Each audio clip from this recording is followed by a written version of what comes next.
One of the things that is holding you back from realizing your potential is your resistance to yourself. It's to your resistance to the actual truth of what you're experiencing. So how does this work? If you are feeling a way that you feel you shouldn't feel, there is something in you that's left unaccepted. As long as you're not accepting that, you're resisting it. And as long as you're resisting it, you're using your energy up in it. So whenever people feel things like depression, anxiety, frustration, or anger, it is because they're anticipating that there is some way they need to be that they're not being. Now, often this has some sort of origin, often in trauma, often in childhood. That trauma could happen quickly, or it could be embedded in over time. It's a learnt response. There's a way that each person has learnt to respond, and they're anticipating something about to happen in their future. Because as they were a child, they learnt to respond to their environment in a certain way that caused them to anticipate what was about to happen, or what might be about to happen, based on the experiences that they'd had in their past. So their present moment is corrupted by an anticipation of the future, especially when certain things, certain people, certain circumstances trigger them.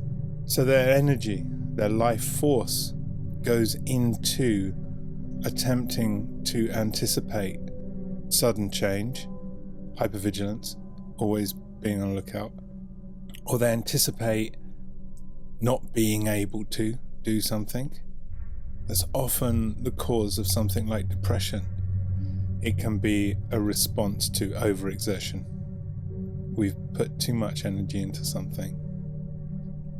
Or we're just anticipating that whatever we do, it's not going to make any difference, because that was what we learned as children.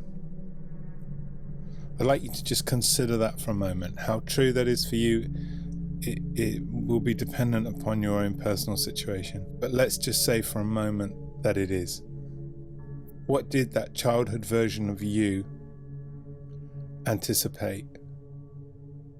What did that childhood version of you anticipate? What was it expecting to happen next?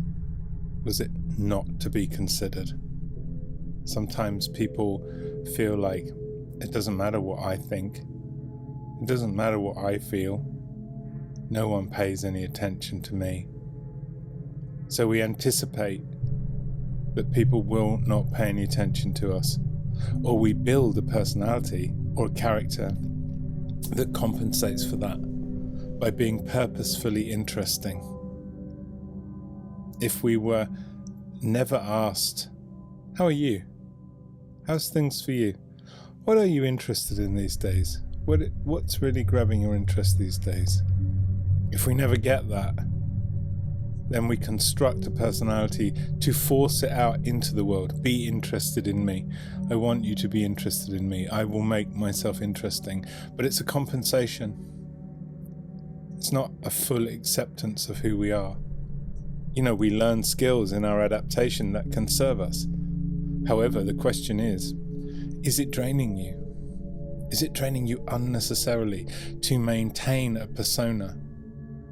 To put all this energy into being something, trying to be someone. If it's working for you, then it's working for you. But you wouldn't be here if you weren't questioning something. You wouldn't have clicked on this link if you weren't curious. So that's all I have to say on that for now. Please like and subscribe and share as always. Thanks. Bye-bye.